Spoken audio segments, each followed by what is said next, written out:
ভাইয়ের প্রতি কর্তব্য কি আছে? একজন ভাই আরেকজন ভাইয়ের কর্তব্য কি? আপনি কি করতে পারেন, আমি কি করতে পারি আপনার জন্য? এই ব্যাপারে আল্লাহ তাবারক ওয়া তাআলা রাসূল সাল্লাল্লাহু আলাইহি সাল্লাম তিনি বলেছেন, লা তাকাতাউ ওয়া লা তাদাবারু ওয়া লা তাবাগাদু ওয়া লা তাহাসাদু ওয়া কুনু ইবাদাল্লাহি ইখওয়ানা। সুতরাং একজন মুমিন আরেকজন মুমিন যদি ভাই হয়, একজন মুসলিম আরেকজন মুসলিম যদি ভাই হয়, তাহলে খবরদার সাবধান হয়ে যান। আল্লাহ তাবারক ওয়া তাআলা রাসূল সাল্লাল্লাহু আলাইহি সাল্লাম বলেছেন, লা তাকাতাউ ওয়া লা তাদাবারু ওয়া লা তাবাগাদু ওয়া লা তাহাসাদু ওয়া কুনু ইবাদাল্লাহি ইখওয়ানা। সুতরাং একজন ভাই হয়ে আরেকজন ভাইয়ের জন্য ধ্বংস কামনা করতে পারে না, একজন ভাই হয়ে আরেকজন ভাইয়ের জন্য বিপদ টেনে আনতে পারে না, একজন ভাই হয়ে আরেকজন ভাইয়ের বিপদ আনতে পারে না, একজন ভাই আরেকজন ভাইয়ের দুশ্মন হতে পারে না, একজন ভাই হয়ে আরেকজন ভাইয়ের প্রতি চক্রান্ত করতে পারে না, একজন ভাই হয়ে একজন মুসলিম হয়ে আরেকজন মুসলিমকে জেলবন্দি করতে পারে না, একজন মুসলিম হয়ে আরেকজন মুসলিমকে অপমান করতে পারে না, অপদস্থ করতে পারে না, লাঞ্ছিত করতে পারে না, ঘৃণা নজরে দেখতে পারে না, তাকে অপদস্থ করতে পারে না। এটা ইসলাম তাকে স্বাধীনতা দেয়নি, এটা ইসলাম তাকে প্রশ্রয় দেয় না। সুতরাং মুসলমান এরা যদি এই বিধানগুলোকে যদি কায়েম না করে, এই বিধানগুলোকে যদি ফলো না করে, তাহলে এদের প্রতি আল্লাহর অভিশাপ, এদের প্রতি আল্লাহর গজব আসবে না, তো পৃথিবীতে আর কার উপরে আসবে? আর একটু আসি, আল্লাহ তাবারক ওয়া তাআলা তিনি অন্যথায় বলেন, হযরত নু'মান ইবনে বাশির রাদিয়াল্লাহু তাআলা আনহু বর্ণনা করেন, রাসূলুল্লাহ সাল্লাল্লাহু আলাইহি সাল্লাম বলেছেন, মাসালুল মুমিনিনা ফি তাওয়াদ্দিহিম ওয়া তারহুমিহিম ওয়া তাআতুফিহিম মাসালুল জাসাদিল ওয়াহিদ ইযা ইসতাকা মিনহু উযুন তাদআ লাহু সাইরুল জাসাদ বিশ-শাহরি ওয়াল হুমা। আল্লাহ রাসূল সাল্লাল্লাহু আলাইহি সাল্লাম বলেছেন, নু'মান ইবনে বাশির রাদিয়াল্লাহু তাআলা আনহু বর্ণনা করেন, হাদিস বুখারী মুসলিম, রাসূলুল্লাহ সাল্লাল্লাহু আলাইহি সাল্লাম বলেছেন, মাসালুল মুমিনিনা ফি তাওয়াদ্দিহিম ওয়া তারহুমিহিম ওয়া তাআতুফিহিম মাসালুল জাসাদিল ওয়াহিদ মিনহু উযুন তাদআ লাহু সাইরুল জাসাদ বিশ-শাহরি ওয়াল হুমা।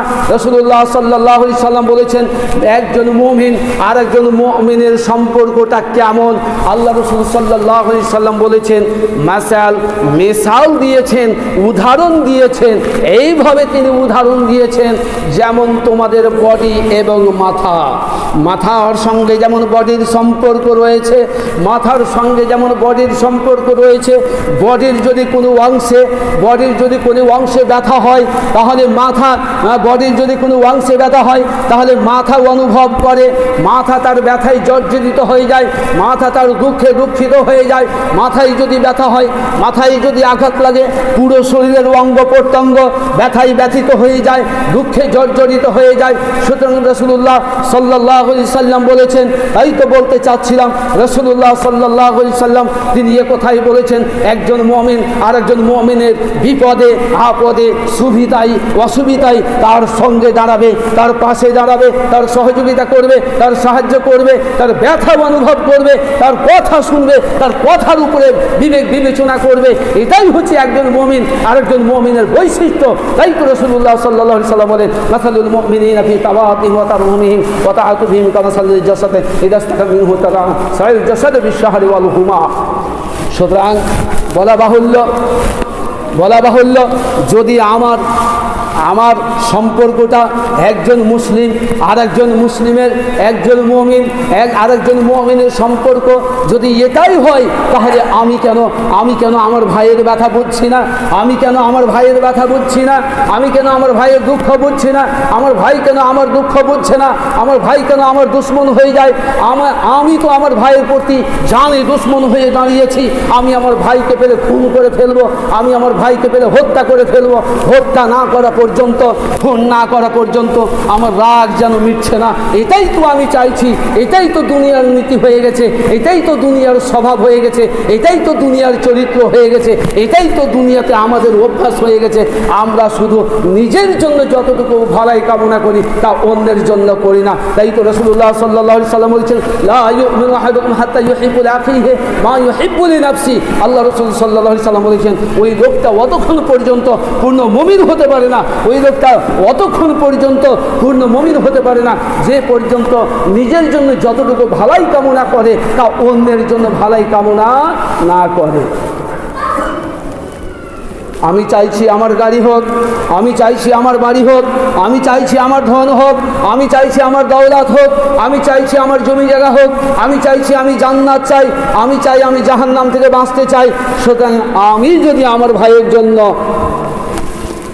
কিছু না করতে পারি, তাহলে আমি যে পূর্ণ মুমিন হতে পারলাম না। কে চাই, কে এমন দরদি আছে, কে এমন দরদি আছে? তাই তো রসুল্লাহ সাল্লাল্লাহু আল্লাহ তাবারক ওয়া তাআলা রসুল্লাহ সাল্লাল্লাহু আলাইহি সাল্লামকে সারা বিশ্বের জন্য রাহমাতের করুণা করে পাঠিয়েছেন। তবে বলেছেন একথা, ফাবিমা রাহমাতিন মিনাল্লাহ লিনতা লাহুম ওয়া লাউ কুনতা ফাযযান গালিযাল কলবি লানফাযযু মিন হাওলিক ফাআফু আনহুম ওয়াস্তাগফির লাহুম ওয়াশাবিরহুম ফিল আমর ফাইযা আযামতা ফাতাওয়াক্কাল আলাল্লাহ। আল্লাহ তাবারক ওয়া তাআলা তিনি বলেন, ফাবিমা রাহমাতিন মিনাল্লাহ, নবী গো আপনাকে আমি রহমতের করুণা করে পাঠিয়েছি। আপনার ভাষা যদি কর্কশ হতো, আপনার স্বভাব যদি কর্কশ হতো, আপনার স্বভাব যদি দুশ্চরিত্র হতো, আপনার স্বভাব যদি ভালো না হতো, তাহলে মক্কার মানুষেরা আপনার কথা শোনা তো দূরের কথা, আপনার কাছ থেকে দূরে সরে যেত। শুধু তাই নয় মুহাম্মদ, যারা তোমার সাথে অবাধ্য আচরণ করেছে, যারা খারাপ ব্যবহার করেছে, যারা খারাপ আচরণ করেছে, তুমি তাদেরকে ক্ষমা করে দাও। এটা তোমার বৈশিষ্ট্য। তুমি তাদেরকে ক্ষমা করে দাও এবং তাদের জন্য মাগফিরাত কামনা করো। তুমি তাদেরকে ক্ষমা করে দাও যারা তোমার সঙ্গে অসৎ ব্যবহার করেছে, এবং তুমি তাদেরকে ক্ষমা করো এবং তাদের জন্য মাগফিরাত কামনা করো। তাহলে আমাকে আপনাকে